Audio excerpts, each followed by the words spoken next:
Hello everyone, if you're looking for a way to get past your obstacles today, knowing what they are, and how you can be more mindful during the process, you've come to the right place. I'm Seth from Comingouttarot. Thanks for being here. If you are interested in finding out more about me, because you just found me, head over to Comingouttarot.com where you can find out more about me and how you can get a reading with me if you're interested.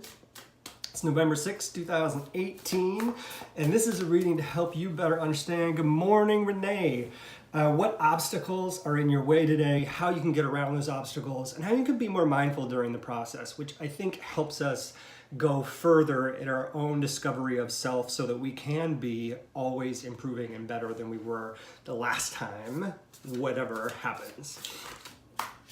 So today I'm using my Dust to Onyx deck by the amazing Courtney. A friend of mine was talking about racial equity today, and it reminded me that these cards hold power, and I want to make sure that I use them when I'm called to use them, and today was one of those days. So, we're going to use the Dust to Onyx deck to get to what is our obstacle today. It's always hard to shuffle though. I love the feel, but it's hard to shuffle.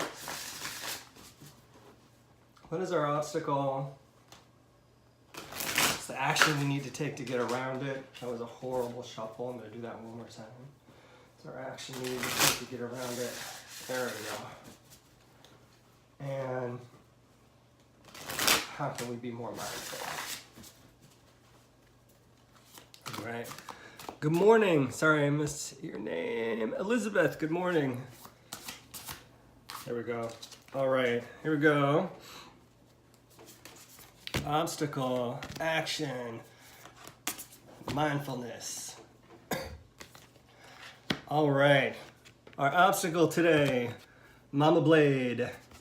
Our action, Young Coin. And how we can be more mindful, Six of Coins. That's a beautiful card, isn't it? They're all beautiful cards. This deck is gorgeous. I love this freaking deck.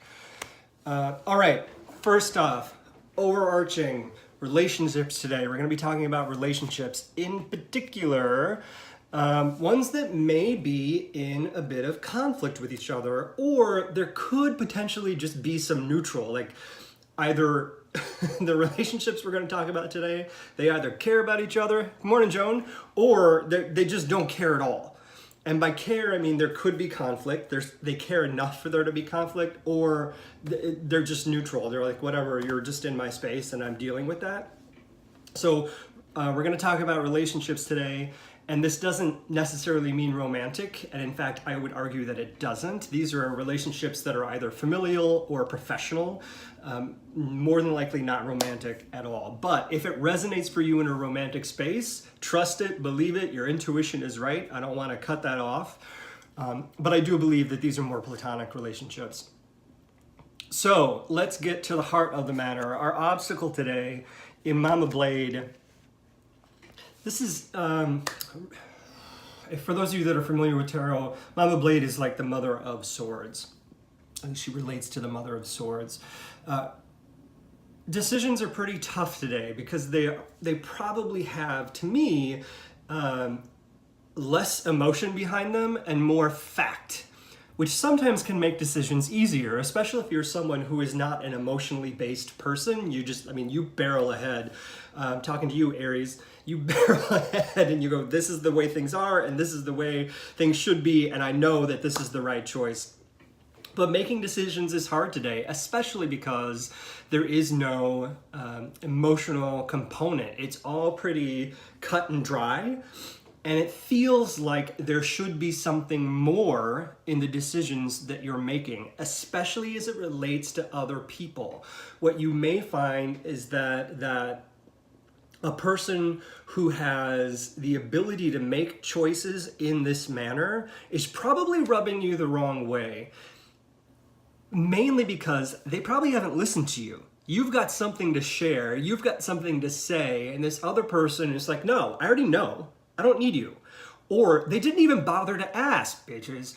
right? Why didn't they even bother to ask? How freaking annoying is that? It's so frustrating, especially when you know you have insight on the matter at hand or the topic at hand.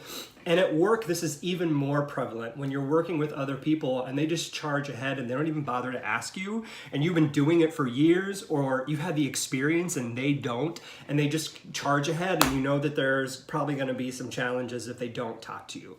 So what do? Young coin, you have the opportunity to influence based on how you communicate. How do you do that? It can be via email. More than likely, I would say it's probably better in person, but you've got the experience behind you. You've got the education behind you. You just may not have the smoothest delivery.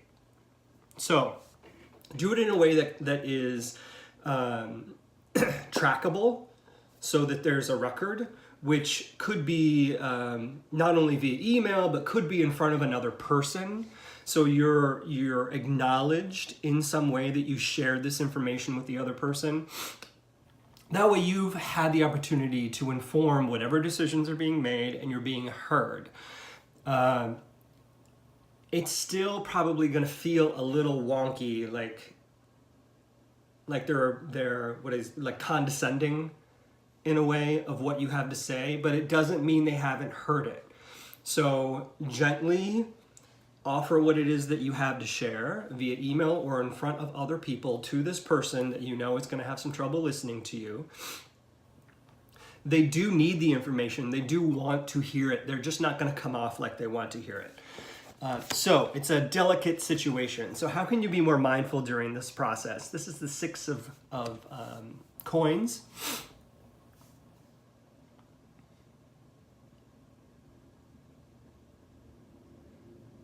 Ooh. Remember when I was saying that there's less of an emotional component to this, and that's part of why it feels like the decision isn't where it needs to be and it's not being informed of something? You're accused of being too direct. I get accused of that all the time too.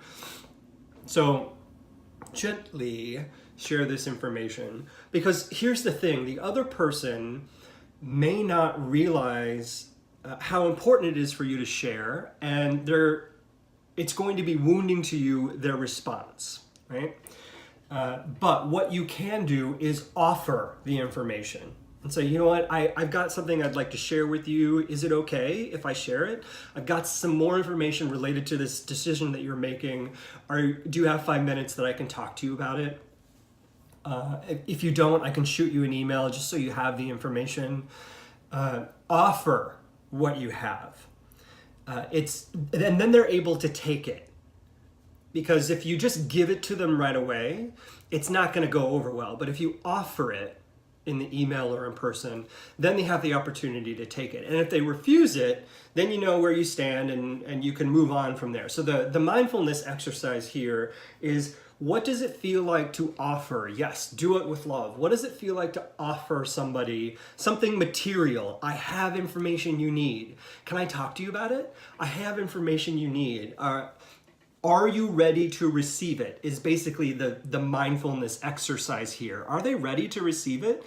And if they are, what's the best way? So how can you get in a state of understanding the way in which they need to receive information? Ask, offer.